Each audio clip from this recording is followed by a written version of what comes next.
Welcome to another episode of the CarryTrainer Higher Line Podcast.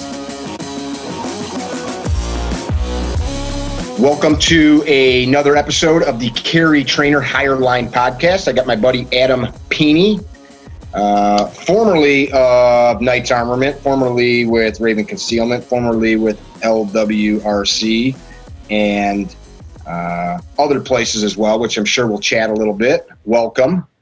Thank you for taking the time. Thank you. We've talked about doing this for like 3 months and our schedules didn't align. So now we're in the middle of a work day. You're like, yeah, I got time on a Thursday morning. I'm like, what? Normally you're like, I'm good at 11 p.m. Yeah, it's weird how time opens up. When you quit your job. It's funny. Lead in with that. Yeah.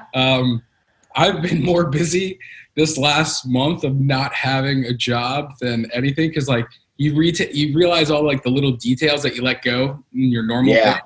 I should probably handle that, and I should probably handle that, and then throw on top of that doing some consulting stuff. I have a company that I've had for a while called Barbarian Consulting. Barbarian, I never heard of it. I didn't know you were doing that.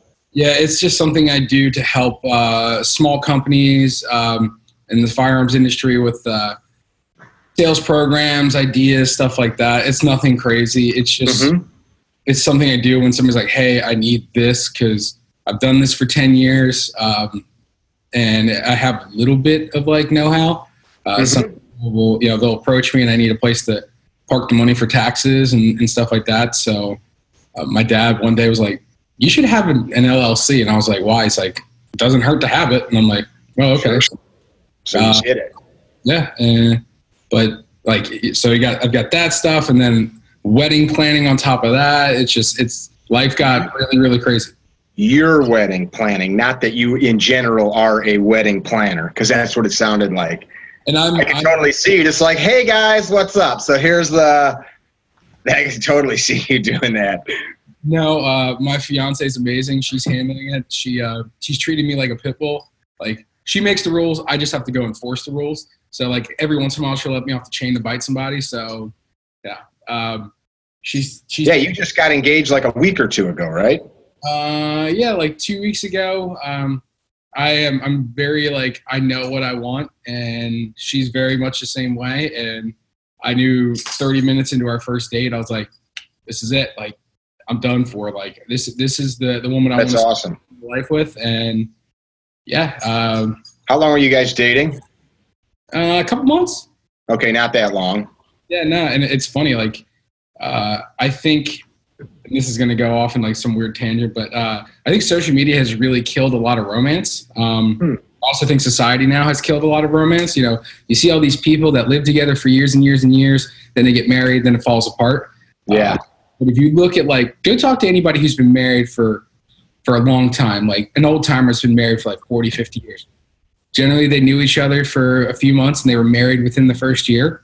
Right. Didn't live together before they got married, because they entered into this binding contract under God and in the eyes of the law. And, then they started learning how to live together. They didn't have time to nitpick. Like, you're in it. You're getting thrown in feet. Right. The relationship was cultivated through that learning process. Yeah, and nowadays you don't get that. Like, we're such a society of instant gratification that, like, I think most people can't learn to, let the little shit go. So I knew instantly. Like, I called my buddy Duke, who is my pastor, and I was like, hey man, I'm done. Like, she's it. She's it. I called him on the way home of the first date, and yeah, she felt the same way. And yeah, we're getting married in December, and I couldn't be more happy. That's awesome. So that's kind of how my wife and I are. We did not get married in 2 months and make a huge mistake like you are, but I'm just kidding.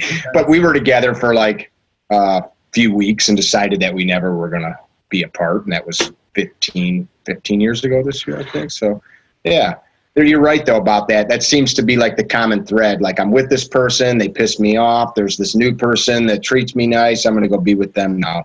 It's unfortunate, like in our community and any community, but you hear about it constantly. Like I see the pictures, like you look on Instagram and it's like, oh, Adam's with Shelly, and then like a week later you're with something like, with some other girl, and like, what the hell is this? Like you're just married, and now you're like posting pictures of you with another broad. I see that stuff all the time. Yeah, and like for me, I was in I think a lot of life is drawing from past experiences, and like the currency of life is experience, but bad experiences tend to have more value than good experiences. So the currency of life is experiences, and bad experiences have higher value than good experiences. Just trying to make sure I'm tracking. Yeah, I'm listening. So like we can all remember the good times, and we generally forget about them, but you remember the ones that burn. They stick with you all the time. I was in a relationship for like 3 or 4 years with a chick that I thought I wanted to get married, and was just hopelessly like trying to force fuck like everything into place, and like, trying to, bang a square peg into a round hole, and just like try to make it work.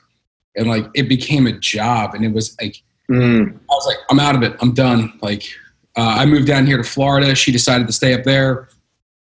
The relationship split, and it was probably the best thing that ever happened to me. It made me reevaluate what I didn't want out of life. Sure. And, it's one of the things that pushed me into really getting healthy. Because I was just like, there's nobody to blame. Like, you're the master of your own problems and responsibilities. So like, amen to that. You take ownership of it and push forward. And like I learned a lot of stuff that I didn't want with the previous one. Like, I didn't want to ever date somebody in the industry ever again. Because you want to know what's boring? Going to work all day and then talking about the same shit at night. Like, I highly do not recommend that. What does your fiance do?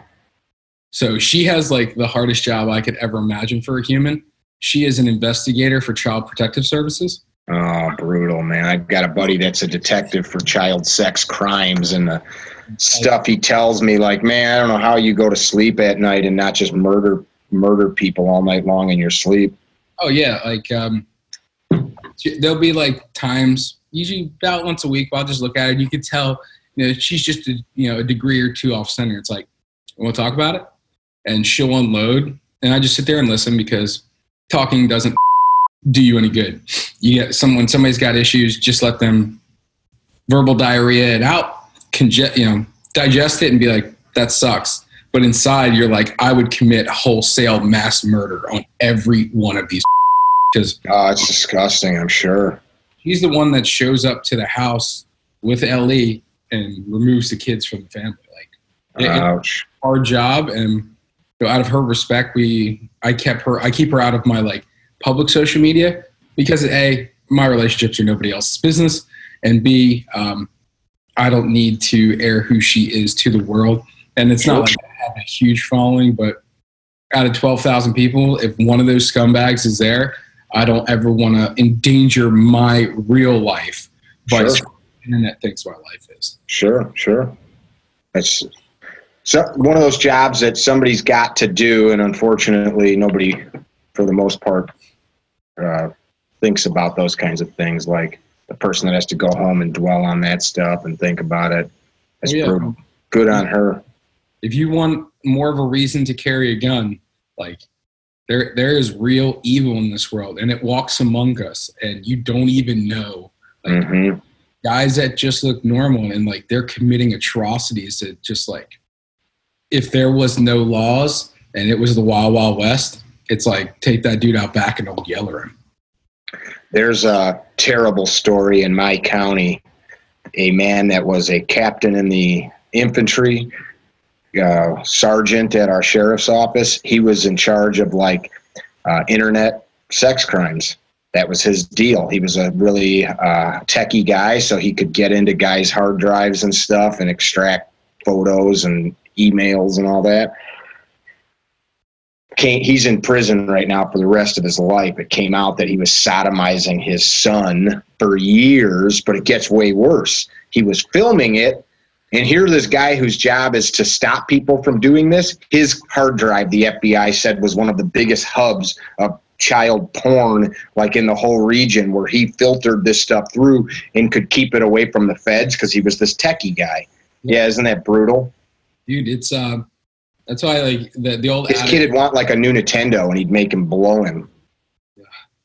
It's don't judge a book by its cover, because, like I said, evil in its form takes many appearances, and yeah, being vigilant in life is very imperative, because you don't know what evil looks like. It could literally be the dude living next door to you, and you'd have no clue until. Yeah. That is, I've told this story numerous times on this podcast, but a close friend of ours that was murdered as a young girl, that was exactly the scenario. Just a dude next door decided he had to have a 16-year-old girl, got liquored up, knocked on the door, forced his way in, raped her and killed her and lit the house on fire. Just this normal dude that never did anything like that until he did it. Well, you've got a few different kinds of, like, and I'm going to say evil for bad people, just because we all know what evil is. Sure. You've got your down to the core evil people that are just fucked, it's upstairs, and they're always doing it, and they're actively trying to hold it back. And then you've got Hannibal Lecter kind of people. Exactly. Then you've got genius evil, where it's just like, that dude's had a really hard time. Maybe he lost his job, maybe his wife left him, and he's got just enough of a nudge to push him into that realm of, there ain't no coming. Michael Douglas falling down kind of evil. Remember that film? Yeah, dude, it's a good film. It's true though. Yeah, you are one, parking lot on an LA turnpike away from, straight up shooting gangbangers with a shotgun. And that happens to people though, like you said, they're at that edge where something just causes them to lose their shit. And they may not be bad people. They still have to get the full brunt of the law. And if it's in front of a person carrying, a CCW holder, yeah, fill them in. Fill them in 10 times over. It is what it is. You're committing something evil. It's illegal. Your life's endangered. However you want to articulate it, fill them in. But those are the people you really need to keep an eye out for, because those are people you can pull back from the edge. Like, you see all the guys that are, they'll put up a post on Facebook, "I'm not doing well." If you see that, even if it's a week old, you owe humanity a phone call. Like, just call them back, "Hey man, I saw this. You may not have been okay then. Maybe I missed it. I just want to make sure you're doing good." Because we all have our times, and we all have spaces where your head's just not quite right. Like yesterday, and it's not an evil thing, but I had a lot of anxiety going into a car with my best friend and shooting a gun around him. So much so, the night before, I had a fight. Because you didn't want to hurt your friend? Oh, yeah. So the night before, I woke up in a sweat because there was a red Lincoln Town car, and in my nightmare was I was driver's seat, he was passenger seat. They call out the target from the passenger rear. I turn like this and clack a round off, and I woke right up. And I was the worst anxiety I'd had in years. And wow. Guess who's first group up to work in a car? Us. Guess what car we're working in? That red Lincoln. Guess who's driver's seat? Me. So I'm sitting there and I'm like, man, I just don't feel good. And I'd had to take a minute, and I asked, I'm like, I need to dry run this before we do anything. And luckily enough, I was able to work through it, and I made sure to over exaggerate whether gun's on target. If it's not, it's decked into the steering wheel like Will wanted. And if I have to move this way, the gun made a very deliberate, and I made sure I took longer than I needed to make sure it was buried under my ear pro. So that way, when I shifted my hips and turned, I'd crack the ceiling before came. And people could be living with that kind of anxiety on a daily basis and have no way to back that down. So if you see it and you can recognize it, just saying, "Hey man, you want to talk?" Or "Yeah, you want to go get some coffee at Starbucks?" I hear it's really terrible. Yeah, this episode. For those of you that are not viewing, I'm holding a coffee cup from Starbucks. Those that are just listening. Will and I were just talking about Adam and I. I'm sorry, I'm thinking about Will Petty's class. Adam and I were just talking before we started about how we don't really like Starbucks coffee, yet I'm always drinking out of this cup. Yeah, I guess the whole point is try to be a better human when you can, especially because there are plenty of those people that just get the nudge over into that evil water. And it's it takes one phone call. And it's the same with suicide. Reaching out, "Hey, what's up? How you doing? You okay? Life good? You want to go out and get some dinner or something? What does it cost you? $50 for dinner? Just right. Be a good human, I guess is my end of the day thing, because there's tons of evil that walks around. It takes many shapes, and you won't know until the time happens. Mm-hmm. I'm a suicide prevention counselor here in our region, and they publish the stats from our county coroner every 90 days maybe, and it's amazing how many people kill themselves that most of us don't even know, because their obituary doesn't say so-and-so killed themselves. It just said unexpectedly died or whatever. And I think it's one of the leading causes of death in the USA besides disease, and people just don't understand that. It's the number one leading cause of death by guns by far. Do you want to know why Vegas is not number one for suicide? Why is that? So I didn't know this until like SHOT Show 2 or 3 years ago. I was hanging out with a buddy who's a high roller there. He's like, yeah, if you look at Las Vegas laws, if a suicide happens on a hotel property up into include the 10 feet of sidewalk in front of it, it doesn't have to get reported as a suicide. It just gets reported as a death. No shit. Yeah, so if they ever had to and they changed those, like you'd see Vegas go from like wherever it is to number one instantly. Wow, I didn't know that. He's like, yeah, like it happens all the time. You know, guys go out there, they lose their money, they lose their livelihoods. They can't go back to their wife, and they hang themselves in a closet. Like shit like that happens there all the time. And it was funny because he said it so nonchalantly, and I'm like, two things kind of happen. It's like, A, I've never heard like that kind of like dissension for human life. Like just like, meh, it's kind of a thing. It's like, my car, got sideswiped. It is what it is. And I'm like, man, you're talking about like, yeah, it sucks when people die, but it also it's like the only reason why that exists is who would want to go visit the number one suicide destination in the country? Right. Marketing. Yeah, it's not good for business. Everybody knows that. Come here, we've got lots of rotting corpses in hotel closets. Yeah, that's not my jam. I don't really care. I like the climate out there. I don't really care for the city. It's not my thing. For me, I have to do one trip a year, and hopefully maybe next one's the last SHOT Show I go to. Fingers crossed, praying on that one. You don't have to pray. You just don't have to go. Well, work-wise, I've been there 10 years running, so this will make number 11. Mm-hmm. So let's talk about work a little bit. When I met you, you were working for Knights Armament. You worked for Raven Concealment before that, and I believe LWRC before that, the rifle company. So we can either backtrack or start from the beginning. A lot of people ask me how to get in this industry, so I usually try to start from the beginning and then work up, and that way you can kind of understand who I am, where I've come from, and why I'm so customer focus based, and in all of my sales programming and everything that I do. My loyalty, while always to the company, is always focused towards the dealer as well, to try to get them taken care of, because there's nothing more stressful than a dealer trying to make money with a company that just doesn't get it. Sure. 21, I did what most normal red-blooded Americans did, and was like, I'm gonna get it. I'm gonna get me a handgun. Went in, it was all hot. I lived in Delaware. That's where I'm originally from. Delaware? First state, baby, all day. So I did not know that. Delaware was the first state? First one to sign, man. Cool. Keep going. So I was living in Delaware. It's born and raised. And the best shop in Delaware, the oldest shop, is Miller's Gun Center in Newcastle. So I went up there, talked with John Miller, who has always been like a father to me ever since then. He showed me a lot because, that shop had been around. Now it's probably over 60 years. Wow. So I went in and I was like, I want a Glock 19. That's what I wanted. That's what I was going to buy. And he's like, you sure you want a Glock 19? I was like, yep, that's what I want. He's like, okay, I'll show you that, and I'll show you a 17. I'll show you some things. You'll make your decision. You want a 19, you'll buy a 19.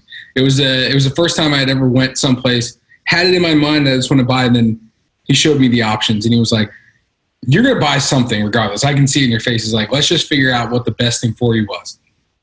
Guess what I did not walk out with that day? You didn't leave with the Glock 19.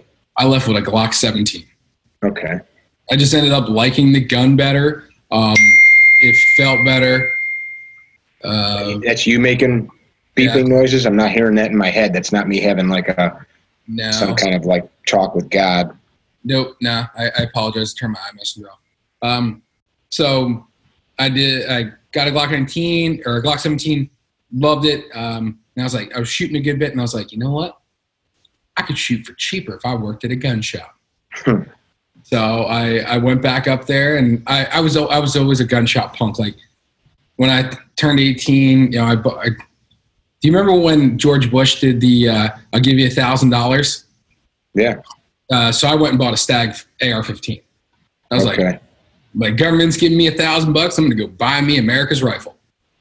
So I was hanging out at gun shops all around the state, and I became really good friends with them.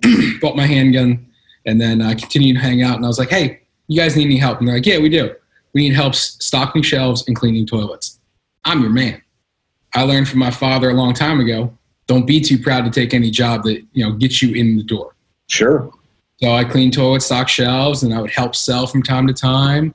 And then they asked me to come on board full time, and I left my job at I was working at Goodyear fixing cars. And yeah, that was my first industry job, was being a salesman there. I left when I was like, yeah, I want to make this a career. I moved over to another gun shop in PA, and then realized that the only way to have a living and not like live paycheck to paycheck was either own a gun shop or work in the industry. So Rob Miller, who like from a corporate side, you're saying, because you were working in the industry as an employee in the gun shop. So just making wages, working, punching the clock. Yeah. While it's great, and it taught me a lot of shit about like interacting with people in retail sales and firearms, which I think the most successful gun salesmen come out of gun shops. The problem is most manufacturers don't utilize that resource that they have. Like you can literally look at your best performing accounts, poach their best people, and bring them onto you. And you're going to have people that are loyal, that are going to work hard, that understand how products integrate into a retail. You're saying like if I owned Mickey's Guns and I built ARs and you were my regional sales rep, you'd go to the local gun store that had like this kick-ass sales guy and you'd bring him on board to work for us. Is that what you're saying? Absolutely. Yeah. I mean, okay. Think of it as like major minor league baseball.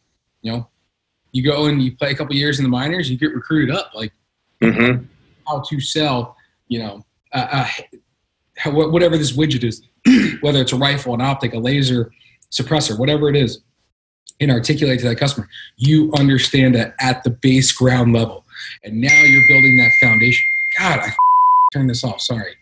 Turn it off, bro. Turn it off. All of our listeners want you to turn it off too.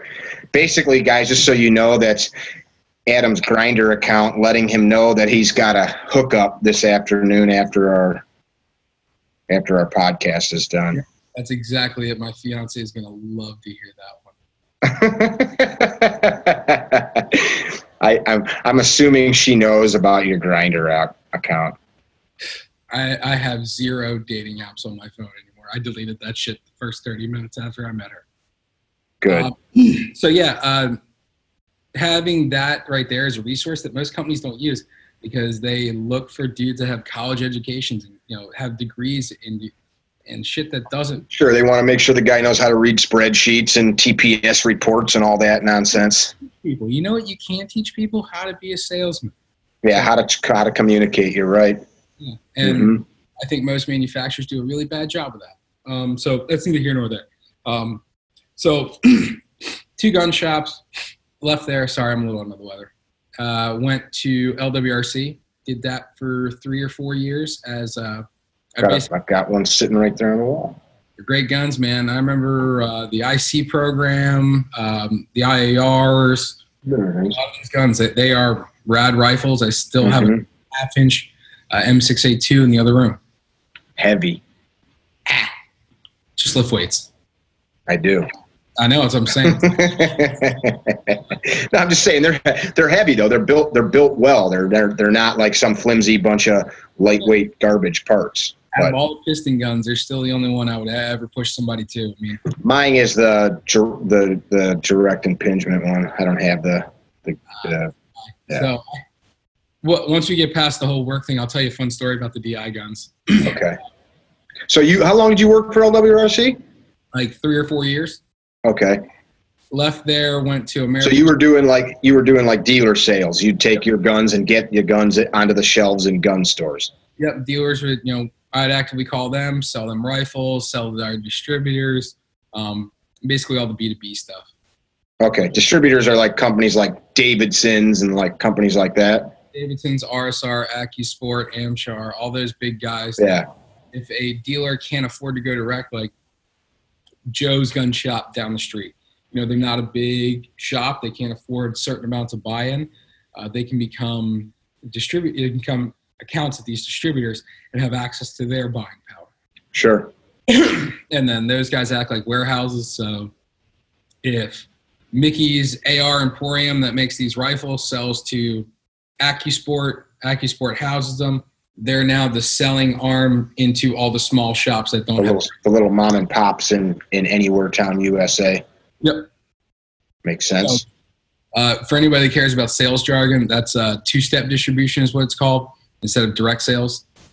So if anybody cares, most people don't, but no, it's valuable for people to hear this stuff. I just had a conversation with somebody because they're like, that's fucking stupid. That costs so much. And it's like, well, what you don't understand is like somebody had to design it, patent it, machine it, sell it, warehouse it, ship it, and you start adding all those costs up and people are like, well, that's dumb. Well, no, you're just dumb.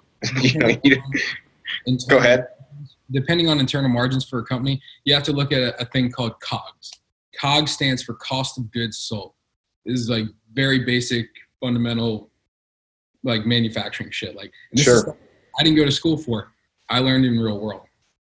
So if COGS for you on your rifle is $10, that's what it costs for you to make this as a finished product. You now need to figure out what your margins are. So let's say for every $1 it costs you, you have to mark it up 4 times. You also have to take into account the fact that every complete rifle, manufacturers pay a tax on that. Sure. One of them. So that's why rifles tend to be higher than buying a lower and an upper separately because they don't pay that tax. And then you also have to now build in distributor margins, dealer margins, MAP if you choose to do MAP, which is manufacturer's advertised pricing. And then you figure out what your set MSRP is. And no, that's all stuff that comes into business. Like, how do you make yourself profitable? There's 2 ways to approach selling. You can either try to do volume and reduce margins. Doesn't work. It's a 50-50 shot most times. There's been more companies sank by trying to go the volume route. Unless you're McDonald's. Yeah. But we'll be honest. There ain't never going to be a gun company that's going to be a McDonald's, a Coke, or a Nike. Right. So the correct way is margin. Unfortunately, that means your MSRP has to be higher because dealers have to have a way of making money. Distributors have to have a way of making money. If there's no meat on the bone for them, they have no interest in carrying your product or moving your product because let's look at two-step. Let's say your product's $100 retail. They're going to buy it for $50. They now have to make enough money selling it to their customer base to pay. Which is like the gun store. Yep. That's buying it, right? Small mom and pops. They now have to figure out a way to sell it for enough money, which most manufacturers will have set up at like, you buy at this, you sell it to your dealer price, and that's their margin. They're going to look for 25, 30 points on their costs. So they want to make 25 or 30% on each individual product sold. Guns, I'll give you a hint. There's not much margin in them. Right. There really isn't. Guys are like, I got a lot of friends in that business, and most of them make their money on selling holsters and accessories, optics, and accessories, ammunition. That's where the money is. But yeah, and then there's got to be enough meat on the bone for when the dealer buys it for him to sell it. So means that touch it, unfortunately, the higher the cost needs to be. Just did a post on this morning before we began this on ammunition. And now you're seeing all these ammo companies whose model was volume at low cost. And I just saw another one that posted that they closed up shop as of July 30th. You see Freedom Munitions is in bankruptcy right now. That doesn't mean they won't come back, but like when they're not making any money, that's what happens. And then people like, well, I don't give a shit. It's a corporation. They shouldn't make money. Like, well, that's you should care, because this is the American working infrastructure. right. Because you don't want to, you don't want to pay $10. That means that the people that work at that company aren't getting paychecks. They're not being able to provide for themselves. So like, not to mention they won't be around to warranty your product, to continue innovating, creating new products. You buy ammunition from brand X and they go under in 2 years, but you shoot that ammunition 5 years later and it blows your gun up. What are you going to do? Mm-hmm. Nothing you can. Well, that's a good point. That was something I mentioned in the post. So many of these little, I don't want to say mom and pop, but these little companies that are selling reman ammo, almost none of them have product liability insurance. Like that stuff's really expensive. And I tell people all the time, just ask the guy making it. It's like, hey, let me see a copy of your product liability insurance. And they'll all go, they don't have it because it's buku bucks and they'd have to automatically charge. That's how they're selling 1,000 rounds for $160 or whatever, because they're not paying for that. For ammunition, like my thing is like, we spend a lot of money on our guns.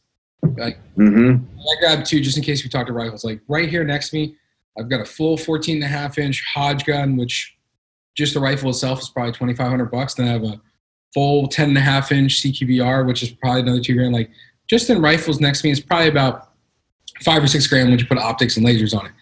Why the wouldn't I want to feed it premium fuel? You buy a Lambo, you don't go put 87 in it. Right. Why do you have the same mentality of like, oh, I can buy these high-end items and just feed it garbage and expect it to perform the way the manufacturer wants? Like, the biggest complaint you'll see from manufacturers is accuracy guarantees. Your gun could shoot a minute, but if you shoot 4 minutes, I'm sorry, that's a 4-minute gun there. And what he's talking about, guys, is the minute of angle. So he's talking about somebody shooting a 1-inch group at 100 yards versus a 4-inch group at 100 yards. Yeah, I was just talking to a friend of mine from an agency out here. He's one of the training officers, and he sent me a picture of their department. They're in the Chicago area, buys 50,000 rounds a year, let's say, of ammo from this local reloader in Indiana.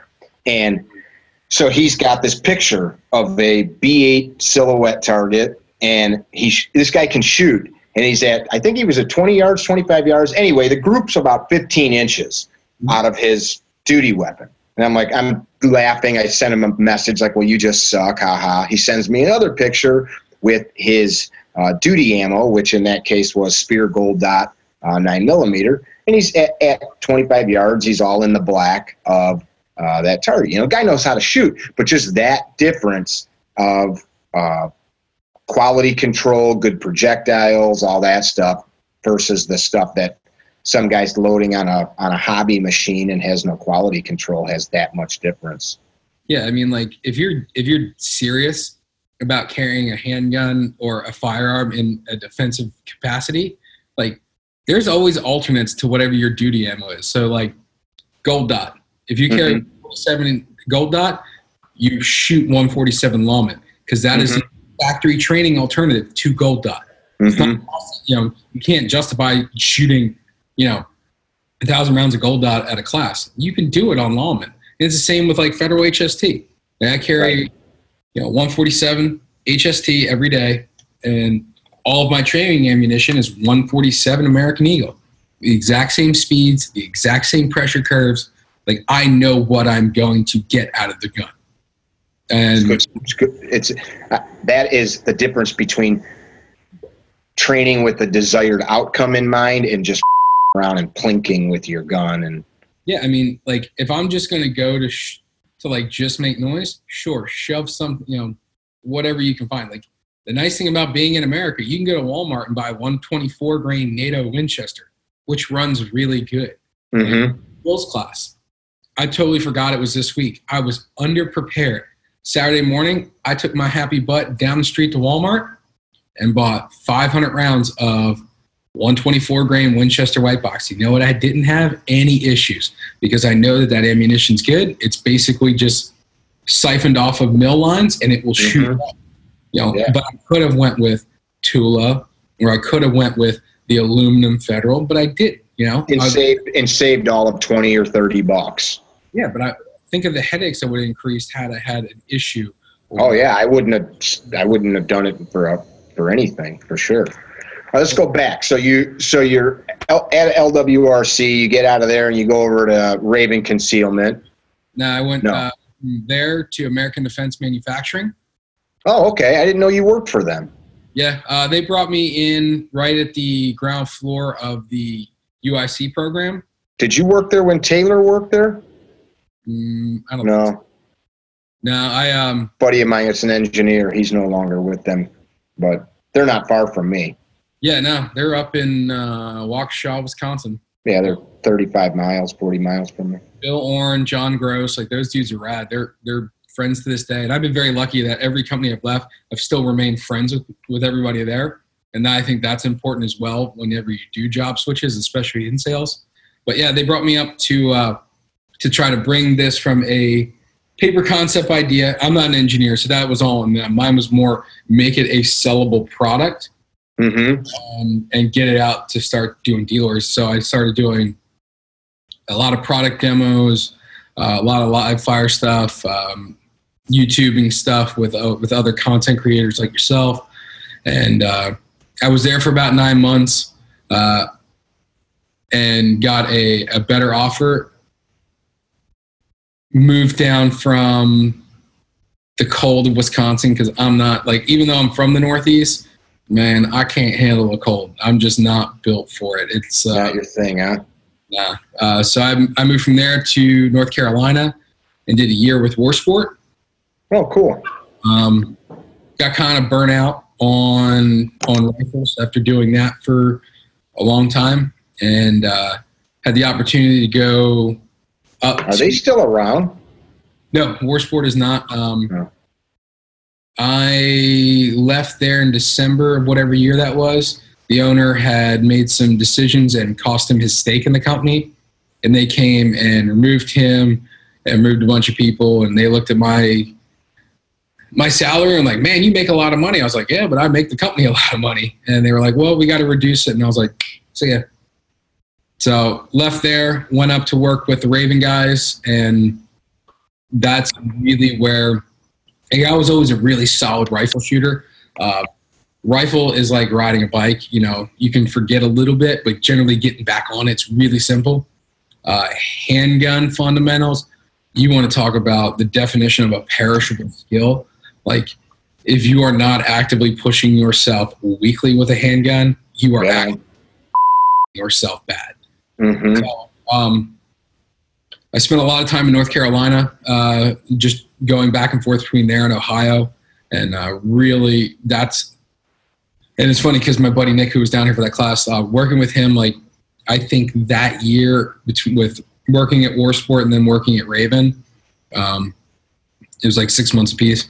I think I shot maybe 30 or 40,000 rounds of handgun ammunition and really started like becoming okay and like understanding what my performance on demand standards were and like where it was on a week in, week out basis, regardless if I was cold, hot, warm or hot in performance. Eventually got tired of doing the 12 hours drive every other week to go up there for a week and then come back down for a week. So I moved back up there. I was in charge of dealer sales and just kind of some other odds and ends stuff. Michael up there is pretty switched on. I don't use much of their gear anymore just because they are mainly focused on a lot of OWB stuff, and everything for me now is all appendix. I learned a lot of stuff about actually physically carrying a gun. Not the shooting aspect of it, but like the daily wear of what concealment truly is. Most people have a really kind of vague understanding of concealment, and you start adjusting yourself to the gear instead of making the gear adjust to you. So like, pull this off. So like I carry a 34, which is a gun. I mean, this thing's crew served. Got an X300, RMR, every shebang you can want. That pistol is far more comfortable to carry than a 19, and that's due to a bunch of stuff I learned there. and then understanding how like wedges and modifying your gear, because even though this stuff may be really good out of the box and it may work for 80% of people, it's never going to work for 100% of the people. So I'm not a wedge guy. Ooh, I am. Yeah, I know a lot of guys are. It's just not a lot of meat downstairs in order to justify a wedge. I can't help that. So I don't have any extra space is the problem. I do. You know, I came from 360 pounds. You lose 140 of that, you got a lot of gappage in certain areas. When you start having, you know, stuff dip forward, you got to figure out how to push it back in and being able to do it comfortably, like sitting down for long car rides. The gear should be comfortable. It should work, but it needs to be comfortable. If you have to justify any gear purchase by just being like, meh, it kind of sucks, but it does this one thing really good, you're not doing yourself any favors. Anything can be made better to suit the individual's needs. You just got to understand how to come at it correctly. I listen to a lot of guys that they hit me up and they're like, oh man, you know, I'm a super big dude and I can't carry appendix. I'm like, bullshit, anybody can carry appendix. You just have to figure out the ways to make it work for you. And what works for me doesn't work for you, Mickey, which may not work for 100 other people.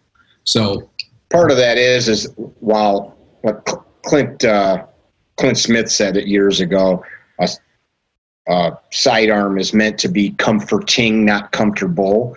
And he didn't mean it couldn't be comfortable, but like, I think too many people, I've got a buddy that every time he's with me and he sees like a bulge in my pants, is like, dude, I just could not walk around with, you know, like a shit jammed in my belt. And I think certain people just never get over that like initial, it is uncomfortable when you're not used to it and you start carrying a weapon.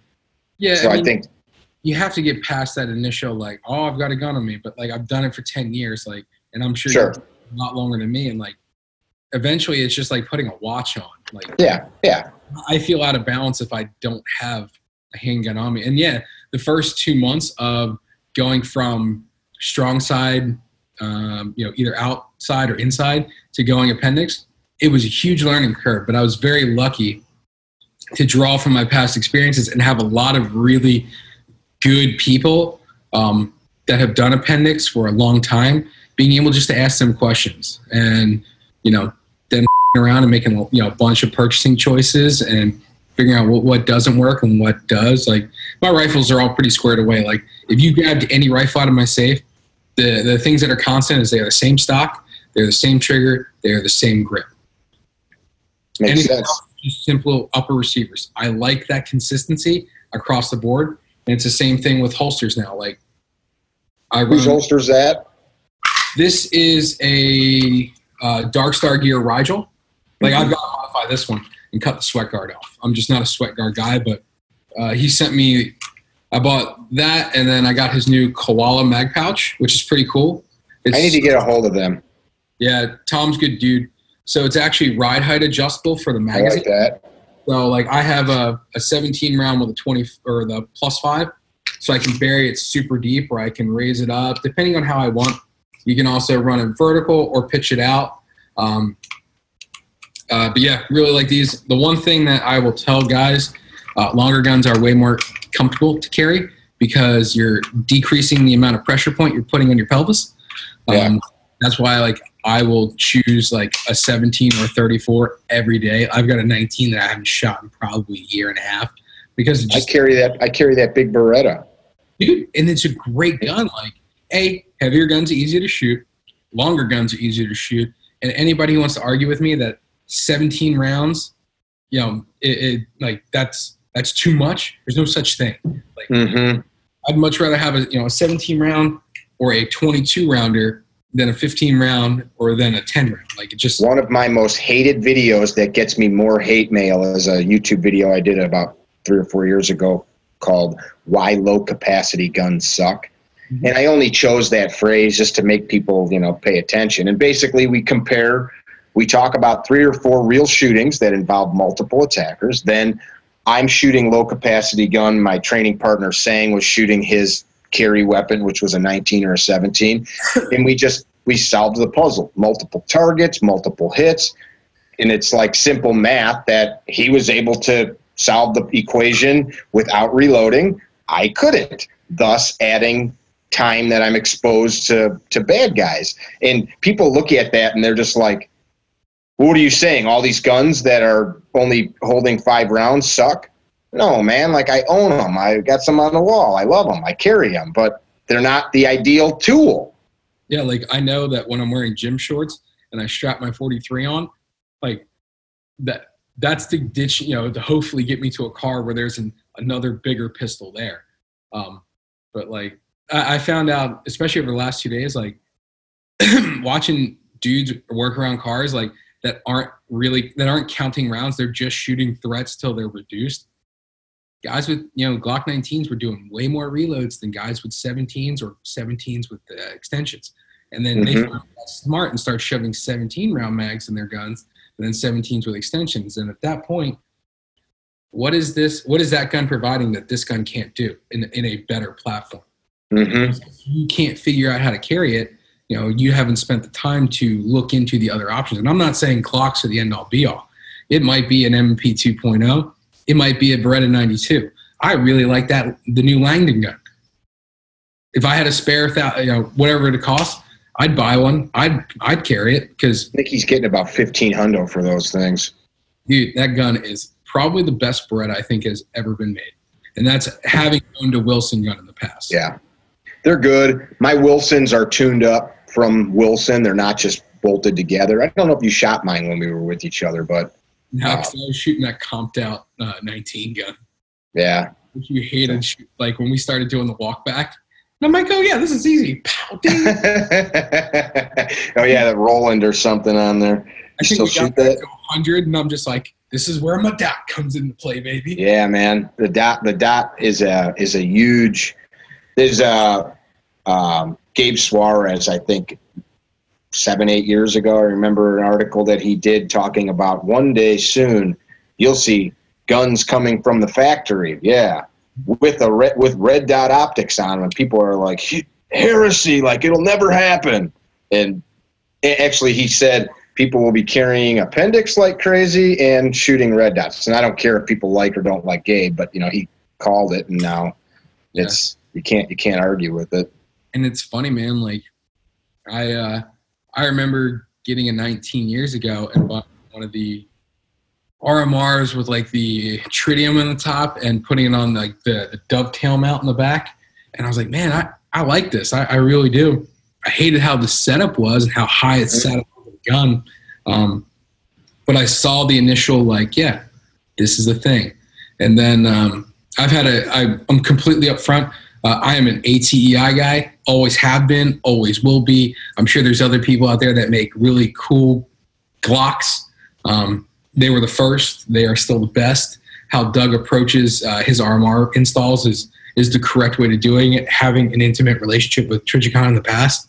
But when the last couple months I was at LWRC, Doug built me my first RMR gun, which I still own to this day. And I've been a vicious RMR proponent for whatever the last 8 years. Like it's the way. I think that teaching new shooters on dots is the way to go, because if you spend any significant amount of time on a dot gun, your iron sight game will get better. Like every ugly part of your trigger press, and it can't lie to you. It's like, if I get off a dot for a long period of time, I get super lazy with how good this trigger press is. And then you go back to a dot, or guys just transitioning over. It looks like Michael J. Fox with a handgun. Like you look like you're going through an earthquake. And if you can get the dot to where it just stays in the window and tracks, and there's some really great people teaching dot specific classes. Scott, yep. Aaron Cowan. Like there's some dudes out there really I think Gabe White does one, doesn't he? Well, I'm so excited. I have Gabe White class in September. Yeah, he was up here last year. I did a class with him at our range, and I'm hosting him again in December up here. Yeah, Sky kept saying his name, and I'm like, I leaned out and I was like, hey, you keep saying his name like I'm supposed to know who the fuck this guy is. And everybody in the class looked at me like I was crazy. And I was like, That's a clue. I should look who this guy is. It's interesting. He does like no social media, and what's cool about him, I take a lot of courses as a student, and there's a lot of classes I go to that I don't learn anything. And it's not because I know everything. It's because the guys are just, just teaching whatever. And his class, I filled up like 10 pages of notes in like the first morning of writing. And it wasn't like these big earth-shattering things. It was like, okay, that little tiny thing right there that he said, and it was like, if I add that to this other thing, like that's how you shave another 1/10 of a second off, and that's how he was full of a lot of very analytical pieces like that. Like I think I looked at him as more of like the shooter's like best kept secret. Like dudes that I look up to and like that I respect as shooters all have nothing but great things to say about him. Mm-hmm. You can get into this class, like that's the one class to do. And like I started looking up and watching him shooting golf balls on the move. Like that's what sold me. If somebody can do that, like I at least got to be able to get some kind of better. Like I'll probably never be that level, but at least I'll get better at something. Here's one more stroke for him. I'm sorry, I didn't mean to cut you off. I texted Scott and I was like, if you're friends with him, he's coming down here in September. I know the class is full. I'm like, tell him I'll do anything to get into this class. And I guess he had a spot open. Oh, yeah, straight up. Like, if you're serious about carrying a handgun, you'd suck a dick to get into the right class. And he texted me and he was like, hey, man, I just sent you an invite. We just had somebody drop out. If you can't pay it in like the next 30 minutes, I've got to move it to somebody else. As soon as I got it, went on, paid the $450, $500, didn't matter. And, yeah, got in. He's got some very sporty standards. So he hands out, like he's got these like 3 pins that you can earn in his class. And at our range was the only class he's ever done where everybody earned a pin, because it's a USPSA range. So everybody there is like pretty serious about training. But this was the point I was going to make. I've got a buddy, his name's Les Kismartoni. He's one of Wilson Combat's guys. And yeah. Les. Yeah, he lives out in Sarasota now. We're actually going Yeah, he just moved down. I'm trying to get him out to a class or a match. He'll come smoke everybody. Oh, no. Talking in my game with rifles. Oh, he can shoot. I'll tell you offline a story about him and rifles. But he and I have attended a bunch of courses together, and he's a grandmaster, like nationally ranked grandmaster USPSA shooter. And a lot of times he and I will chat after we go to a course, and there's not a lot you're going to teach a guy at that level at a class. Gabe White is like a dude that he'd go back to, which that says a lot, but from somebody at that level of shooting. If somebody can GM or M appendix against dudes in limited, like that's a fucking clue right there. Yeah. Well, Les is one of the only guys shooting appendix concealed as a GM. Yeah. Which is crazy. But he still would go train and pay to train with Gabe, which is really cool. I think he initially set that class up that's in December, and he ended up moving. So I ended up taking over the hosting duties of that course this December. But, boo-hoo, I have to go train with Gabe again. But anyway, that's good for you that you're going to be able to do that. So here, I want to keep on this topic of, so you've gone through these different companies. You end up at Knights eventually, which is a world-renowned rifle maker. But what I really want people to understand about why I wanted to bring you on here was not just that you bounced around to a bunch of different companies, but how you've basically shaped your life into what you want it to be through successes, I'm sure some failures. When I met you a year or two ago, you were working for them. Now, I just found out today that you no longer are working for them, which you told me before we started. So let's talk about that story a little bit.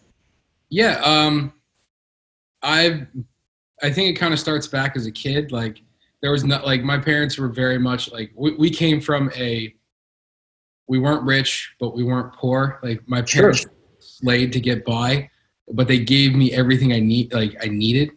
I didn't get everything I wanted, but I also had and I owe a lot of it to I think my mom on the first part, like the young, like up into being a teenager, and then the back half to my dad of like, if I wanted to do it and I set myself to it, I could accomplish whatever I want. And I figured out what the word attrition meant really quickly. I'm not the smartest person you've ever met. I'm not the most physically fit person you ever met, but I'll outwork the of everybody. And I will beat you down until I accomplish my goal.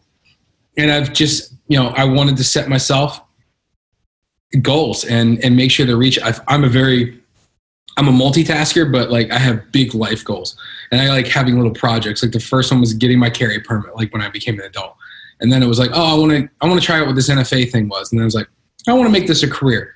And then getting into LWRC, not knowing at the time, like, I was like, I want to work for like a big 3 company, like a Colt, a Knights, or an FN. Like I'd like to do that within, 10 years. And I accomplished that. I've been able to, and a lot of it comes from having a good rep and a good relationship with people, but also seizing opportunities. I think people do a really shitty job of recognizing opportunities and not executing on them. I've had to move around like a nomad for a long time, but it was always in the natural step of progression for me because I don't do anything for anybody else. Like I do this shit for me. And I wanted to go to Knights, and the opportunity presented themselves. And Reed, Trey and I, everybody calls him Trey, I call him Reed. But Reed was a friend of mine. He's like, Adam, I want you to come here. And I talked to the guys at Raven, and they were like, yeah, go do it. And it was an amazing year. I think Florida was really where I had to be at this point in my life because you're on the Gulf side? No, I'm on Oceanside. Okay. I'm actually like, where they shoot off all the SpaceX and all the NASA stuff? Oh, sure. Yeah, like that's 15 miles that way. So we get to watch from the front yard. Cool. So like I came down here, got my life together, got healthy because like I looked at them like I've accomplished a lot of work stuff. What's the next thing I can do? And then I'm like, what you can't do is figure out how to live longer as a complete piece of shit, like being fat. Like I'm all about having great self-image. I have a terrible self-image of myself. Like always have, always will. I'm never going to be good enough for what I think physical perfection should. Why would you say always will? Because I always think you should look for ways to be better. And for me, I mean, you shouldn't always have a terrible self-image, though. That's not what you're saying. Here's why I do. Do you want to know the phrase that got me into being healthy? What is it? Hate yourself enough to change. Like if there's something you don't like, hate it, change it, figure out how to. And I can always. But you're not hating yourself. You're hating the thing that is stopping you from being who you want to be. Yeah, like I know I wake up every morning and I tell myself I'm rad. Like I'm awesome. Everything I do is great. But there's always something I can change about myself, and you should never be happy with anything because you can always do better. Like sure. And that's applicable to everything from skills, experiences, maybe the house you have, you could be like, I could fix this. There's always something to push yourself further. And, I got to interject something. I disagree that you should never be happy. I think, and I'm older than you, so I think when I was your age till now, I would say, and I'm not saying you're wrong, I'm saying I disagree with you. I think you should learn to be content, but to continually strive. Like I'm not, like I have a beautiful wife, a beautiful home. Like I'm that song. Like how did I get here? And yeah. So there's times that I'm like grumpy and I'm like, I don't have everything exactly as I want. And I walk around like I've got a sauna in my basement and a home gym and a freaking shooting simulator, and I can go to the range and shoot, and ammo shows up at the house, and you know what I mean? Like what am I really complaining about? Yet I can yes. Go ahead. I want to make sure that our listeners, viewers understand. I can't hate everything. I'm like, you're going to find, like, you're going to get those things and start blocking them out. Okay, I've found the perfect woman for me. Boom, blocked out. Perfect. That's never going to need to change. But now my mind shifts to like, what's the next thing that could always be improved? I'm not saying everything, like, house, wife, all that stuff. It's like, you'll find something that is like, oh, this can definitely be better. And then focus your energy into that. Like, that's what I mean. You'll find where you finally start perfecting everything. Like my relationship, it's never getting better than that. Like the woman in my life is the best thing that's ever happened to me. I know I'm never getting better. When I marry, I'm marrying so above my level. Perfect. That's done. That's one thing out of the mental load, which if you ever want to read a neat, I'll send you some articles, like what mental load and mental bandwidth is. Like I can now take that out. My memory starts freeing up. Now I can apply myself to other things I need to improve. But the next step after work, after Knights, and I got there and everything was good and I did this all in my time there, was, okay, you know, my personal life, I'm single, like everything there, I got a lot of free time. My work life is good. Boom. That's out. What can I do next? And I'm like, you're going to die. Like you're knocking on 30. You don't change something, you are going to die. And I hated myself like physically forever. And I'm not, what I'm about to say is not an insult to you in any way, but you lost a shit ton of weight. Oh, yeah. You lost like over 100 pounds in the last year. Yeah, 140. Right? You know, and it's 140 pounds. That's awesome, dude. You know, and it was, you know, dedicating myself to that because I hated myself enough to change it. Like now I started at 360. I'm at 220. I'd eventually like to be at 200. What if you said, I love myself enough to change this? I love Adam enough to change this. I love living. I love I'm just asking, like this hate speech, man, that builds in a man's heart. And I understand where you're going with it. You're using it as a motivator. I'm just throwing it out there. Because for me, hatred is violent, and hatred incites change. Love is gentle, and love is caring. And like to me, they're just two totally different emotions. Like, how about like I love you enough that but I have to punish you because I love you? I mean, like parents do that. Right? Yeah, but for me, like my parents never hit me to hit me. Like they were never like that. They weren't abusive. They didn't have an ounce of hate, and they still don't have an ounce of hate. I'm not talking about abuse. I'm saying, like, I'm not even talking about physical punishment, but like a parent punishes their child. And I'm not talking about physical abuse because they care about them. If they didn't do that, I don't care what the outcome of it is with this person as they become an adult, but we correct behavior through punishment. Same reason we lock people up, right? But for me to incite the change that I needed to do physically, I had to, like, it had to come from a place like a visceral, dark place like that. So what did you do to lose 140 pounds in a year? I used to have like this big ass diatribe, and I looked down. I'm like, what are the core fundamentals of what made me healthy? It was living in a calorie deficit every day and being active. Like it's simple and it's. So you just ate less than you burn. You have less in, you burn more out. You're gonna lose weight. Like my resting burn rate was like 2,400 calories. I was like. I forget what I think Tom from Darkstar said it to me. Some police officer like was talking about resting metabolic burn rate. Like if you laid on the couch, this is what you would burn in a day. I basically cut that in half and was like, I need to figure out how to live on 1,200 calories. Like that. And that's what I did. You know, I intermittent fast every day. I only eat between the hours of noon and 8 o'clock. And I don't allow myself any more than 1,200 or 1,500 calories a day. I don't eat garbage. It's a lot of lean proteins, lots of grains. Like if spinach had a stock, I'd be the shareholder. Like I'd be the shareholder. I just had a spinach shake before we had our discussion here. Yeah, and after my morning workout, it's good stuff. I don't drink alcohol. I don't. Oh, you quit drinking booze. All right. Yeah, that was like you just look at it, it's like, what is that giving you other than like a beer belly? Like you're just drinking carbs and a lot of calories. Yeah. Because nobody can just have one. You have 2 or 3, and like you look at what whatever beer is now, and it's like, man, that's a lot of what I can intake in a day. Yeah. So I stopped drinking. How long has it been since you had any alcohol? Year and a half. Wow. Yeah. Maybe a year. The day I decided to change everything, it was just such an abrupt change. It was just like, and now it's been so long, like I don't even like find it appealing. Like when we went to NRA. Seeing all my friends, they would make fun of me because we'd go to the bar and I would just order a water. You know, it's just what I drink. I don't do teas, lemonades, none of that stuff. It's water. And then I allow myself my one vice of having a white Monster because it is 0 calories and it costs me. Gotcha. And I've seen you've been doing like runs and some ruck marches, and I run a mile a day, and I do 3 times a week. What was the 3 times a week you broke up? Yoga. Okay. Yeah, I do between bar, which is yoga poses with ballet movements. I do Bikram, which is 105 degrees with 90% humidity, and you're in there for an hour and a half sweating your ass off. But I don't do traditional gym sessions. Did we do yoga in my class when you were in Florida? I don't think so.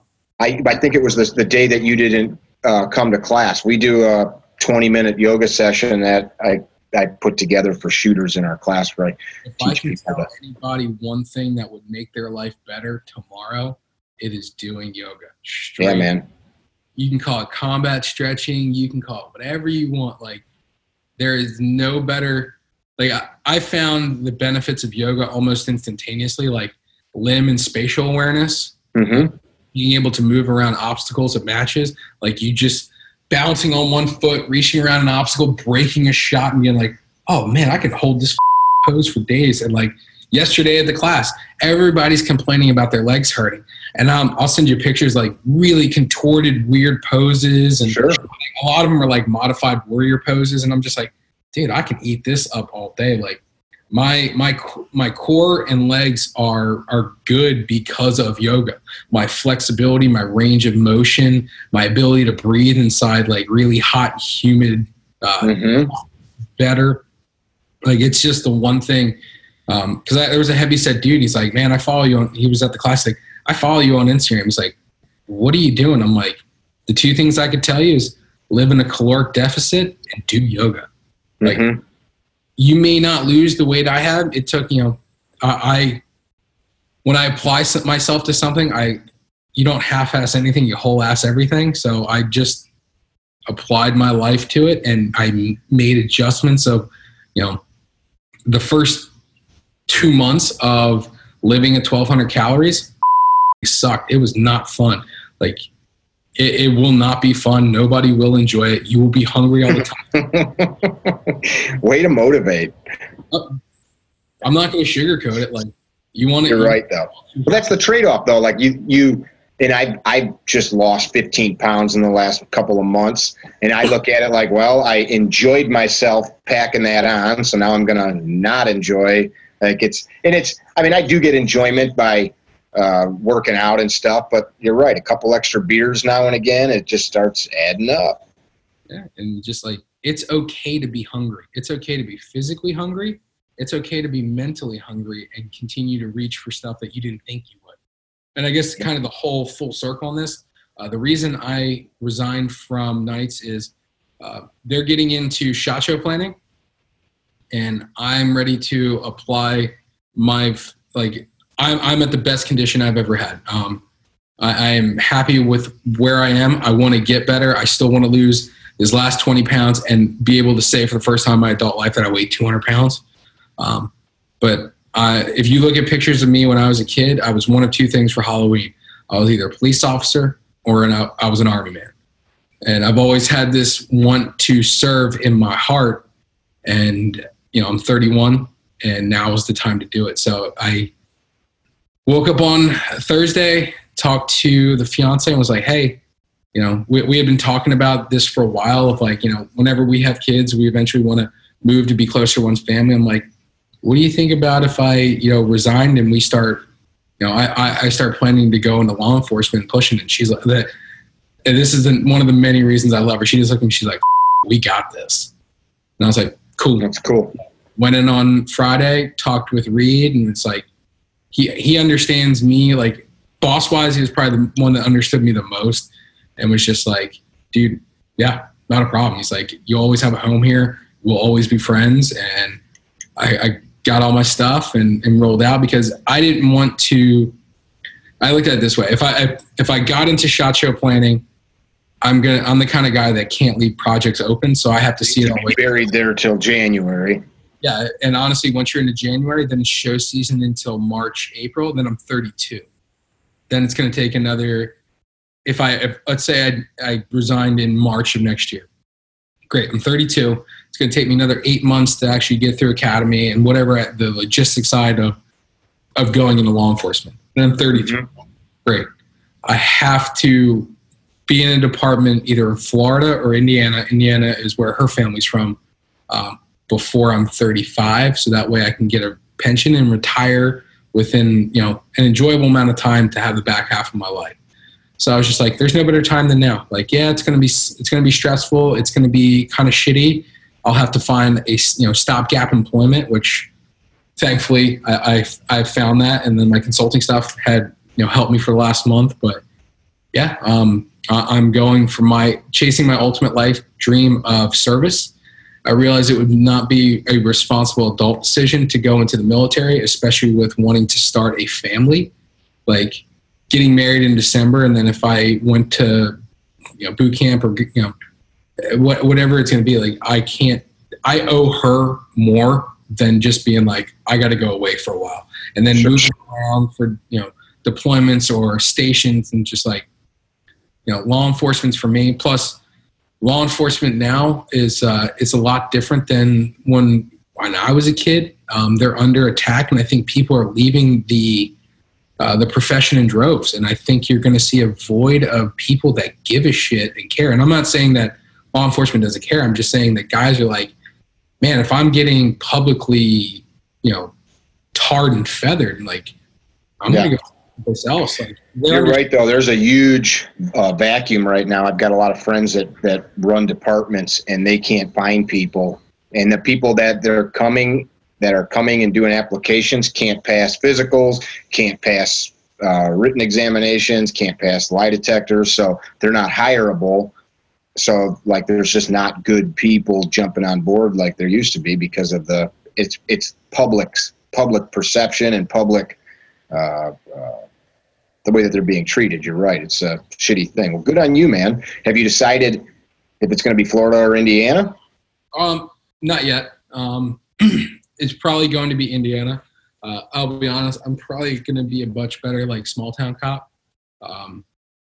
It's just kind of where I want to be. Like, I want to be able to raise my family and enjoy life and, serve, protect, do all the things. I don't want to be, a glorified note taker, even if it's what it is, but I want to serve my community in some kind of capacity. And it's the next dream that it's the dream I've always had that I've never been able to physically achieve. And now that that's a possibility, like if I don't do it, I'll regret it for the rest of my life. And you'll hate yourself. Oh yeah. So, I'm very much a guy that when I see my opportunities, I absolutely attack them and I take them. And I've been very lucky that throughout my entire adult life and my entire life, I've had people that have supported me, emotionally, mentally, been there for me as a foundation to push me to do better. And that's huge. I'm going to have to lean on a lot of people because I'll be honest, I don't know the first thing about even getting into a department, and I'm learning that at a really rapid pace. And if it's like, sure, if I can get in and I'm happy just being a patrol guy, or if it's something to where I've taken a lot of classes and I know a lot of great trainers like you and all of my other friends that I can start bringing people in and training LE to be better. Because you look at there was a shooting in LA where a guy had a knife, put it up against a lady's throat, and cops burned the hostage down. It's I think a lot of the warrior headset has gone away from law enforcement. That's the public, though. That's because we don't want that. We've bred into through hiring practices that we want people that are. I want dudes that carry guns to be good with guns. Oh yeah, yeah, for sure. Take a CNS shot at 5 yards, dude. That ain't terribly difficult. Right. You're talking shooting, the black of a B8 at 5 to 7 yards.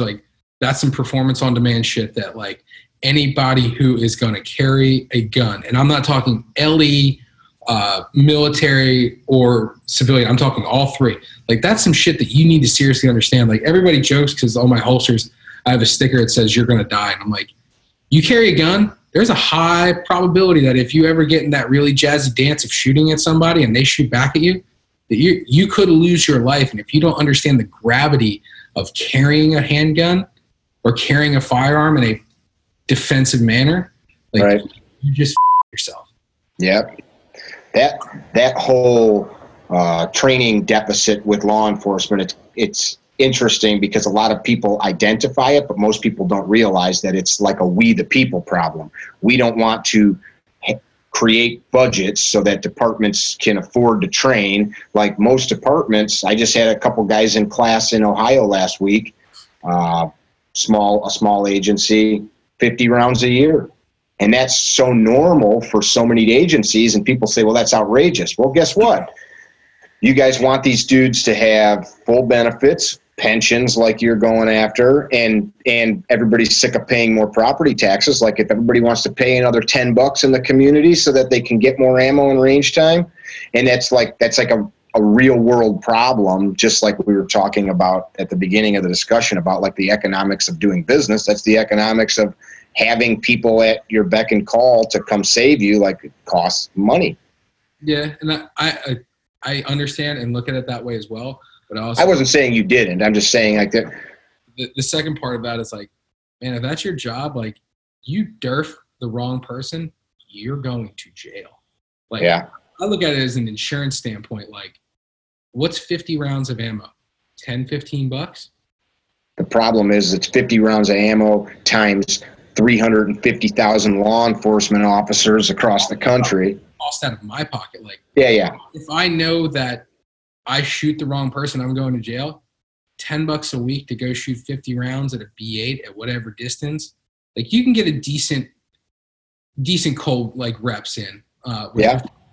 And like, you and I and people that train are not the norm. Yeah. And I talk about this all the time. So many cops, and this is not a dig to law enforcement. It's again the hiring practices of who's in those positions. Well, if I'm not getting paid to train, why would I go train? It's like, well, that's on you. And what you're saying is the individual should challenge themselves to be better, and I agree. But unfortunately, we hired people. We created a culture. Dude, we do a free class for cops. Show up. I'll have ammo donated. We'll train for a day. 10 guys will show up. 5 guys will show up. Thousands of people see it happens. And a lot of people not only don't show up, but they're like, who the are you guys? And it's like, I tell them, even if you don't want to come hear me, come shoot the free ammo, get some time in shooting targets, train your own shit. And they just don't, I'm not getting paid. I don't ever want to like, I don't ever want to go to jail. I'm just not a dude that's ever built for jail. But B, it's like, dude, if you do fine in there.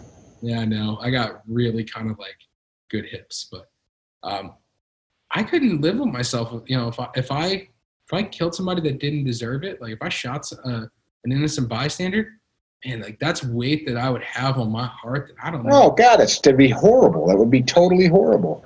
Did you see the post I just put up a couple days ago? The officer shot the homeowner. Oh yeah. We talked about this. Horrible. And my heart goes out to that guy. Of course, he didn't do it on purpose, but nobody in LD wakes up in the morning and is like, I'm going to go commit manslaughter today. Mm-hmm. That moment chooses you, and I'm like, if you're, like I said, and I can only speak to myself, when I get into this and when I go there, it's like I'm going to continually hold myself to a higher level. It's like dudes can do and whatever they want to do and live their lives, but I'm going to do me because the last thing I ever want to do is engage somebody that doesn't need it. I'm there. I want to be there to enrich the community. I want to be able to protect my family and the people that need it. And I want to be able to help people. And it's just like, I'd much rather be a benefit than a negative. And I looked at that with my physical aspect. I'm like, there's nothing about me being heavy that's causing society any kind of like promise. Like you couldn't, like at 360 pounds, dragging my ass out of a house or something, like, dude, that's something that not a lot of people can do. And like when humans go limp, we become a bag of Jello with sticks inside of it, and dead weight is difficult. Mm-hmm. And I don't want to do that. Like, could you drag 220 pounds right now? If I went limp, could you drag that? Me? Yeah. Oh, of course I can. Yeah. Okay. Yeah. Have you seen me shirtless? Is it easier than dragging 360? Oh, it's terrible. Oh, yeah. I mean, that's like what you're saying. I have a very good friend, local police officer here, that came upon a car accident. Car was completely on fire. Female driver who unfortunately was dead on arrival, but he didn't know that. Car is completely engulfed in flames, and she weighed 300 plus pounds. And all he knew was he had to get her out of the vehicle, right? So he cuts her seatbelts off, and same thing you're describing. And this guy's a power lifter. He does like the Highland Games, throws the big freaking poles and all that shit. And he talks about how hard it was. And after that happened, he spent like a year working on his grip strength, because her body, she kept slipping through his grip. And the silver lining to that story was when the family saw the car, they assumed that their loved one died this tragic death of being consumed by flames. When they saw the body and realized that she wasn't burned at all, it gave them some consolation that she actually perished from a brain injury, and that he saved her body from being burned up like that. But to your point, yeah, man, that's a noble thing. I don't want to put somebody else in a position where they have to be at risk to save my skin because of my decisions. You know, if you hear, gunfire clack off and people run, like, you got to be able to do, quarter-mile sprint, quarter-mile run out, a half-mile run. Like, dude, you're talking, when I started moving, like when I started trying to do a mile, I was 22 minutes. Like, that's ages. Mm-hmm. Like, I'm very happy now to be an 11, 12-minute mile runner. But now I can do 2 miles than what it used to take me to do a single mile. And I'm not fast. Like, I can get there and work and still do like high level cognitive thought. And it all comes from being healthy. And like, I can't believe I can believe I treated my body like shit for 30 years. And it just took that decision one day of being like, I hate this. I am so tired of this that it has got to change. And yeah, it's motivating stuff, man. There's a few dudes in my feed. One of them posts pictures of himself. I don't know what his weight loss goals are, but he's got a shirtless picture of him, and he's a big, like 6'4" dude that was really big, and now he's like half the size. And similar, dissimilar, story. He had some things happen in his life that like pushed him down that road. John Johnson from he's looking great. Ballistic Radio. Yeah, I saw him in person. The last time I saw him was a year ago, maybe. He came up and did a class with us a couple years ago. And I'm seeing some of the pictures he's putting up. It's like, like, what? Like, what? Like, I am super stoked to seeing people get healthy and being more body conscious. And it's not a dig on, yes, being fat is never going to be me again. Just not going to do it. Like, I don't think it's a dig. I don't know if you remember me talking about this in class when you were with me, but like, to me, like, the idea of self-defense is, what are you defending? Your life, so that you can live. And why do you want to live? I have this whole little speech because you want to live like a long, full life because you enjoy being alive. If not, like, go kill yourself. And I don't say that, but like, if you didn't want to defend yourself, or the purpose of it is to be alive. So like, it's a dichotomy to like buy a bunch of guns and shit and play shoot 'em up, but then destroy your body to die of a heart attack or something like that. Like, it doesn't make sense. And I think when people actually step back and they're like, well, yeah, the whole gun thing, it's just cool. I don't really care about my life. And when people look at that, like, I've had people unfollow me and say, you're an asshole. Like, no, man, I care about you.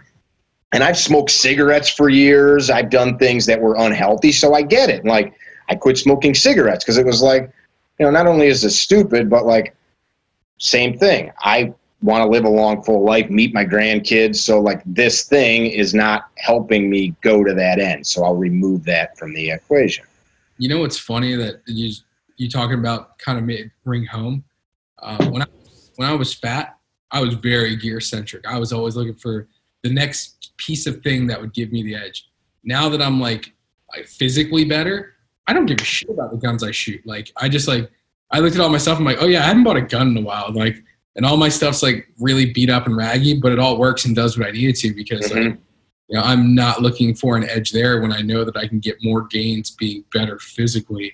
Like, you know, moving around obstacles. Like, it doesn't matter how fast the bullet is or how quick you can shoot if you can't move around. Like, yeah. I used to be such a gear-driven dude, had to have the newest, latest, and greatest. Now I'm like, meh, I'm okay. Do you think sometimes that, and this maybe is what you just said, but do you think sometimes people that do that maybe use it as like a distraction? Oh, yeah, no, we use it as a crutch, straight up. Yeah.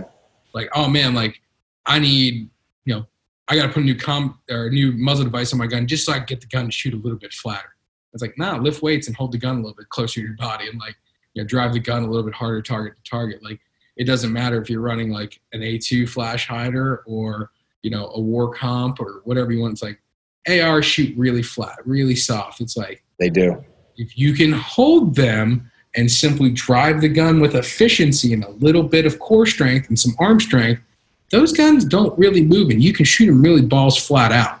Right. I mean, it definitely helps if you've got a gun that's tuned up like that. You notice the difference if you shoot a lot, but I don't shoot anything like that. Yeah, you don't. What's the chance of you picking up the exact same gun if you were on the road and needed to use it? Right.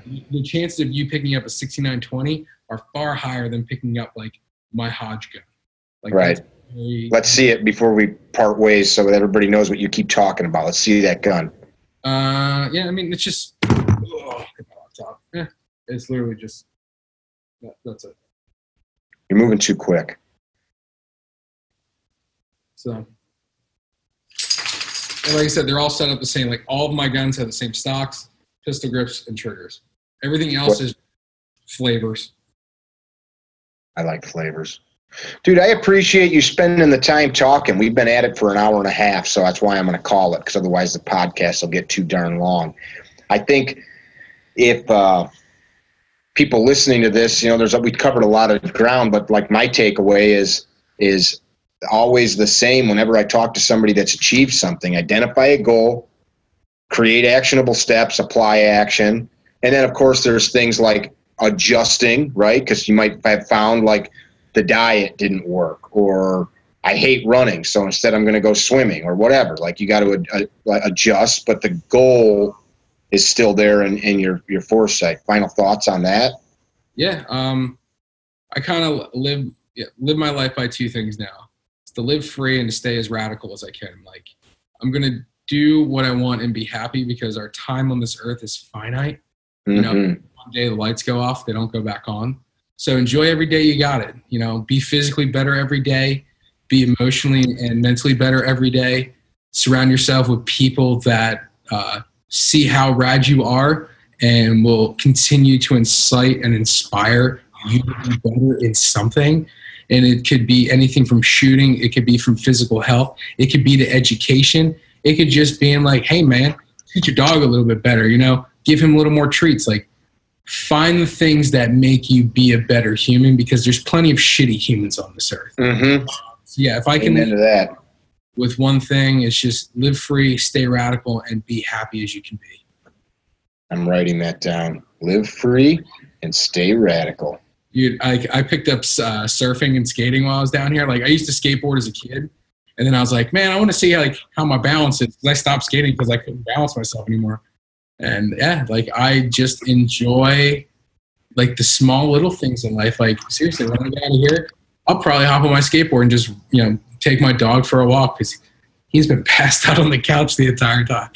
And going surfing, like, spending time with your family. You know, you get so wrapped up in, like, the little dramas in life. When you look, it's like, man, life's really good for most people. Like, yeah, we've all got our issues and we all got our own demons, but at the end of the day, like, being happy is a decision, and indeed it is.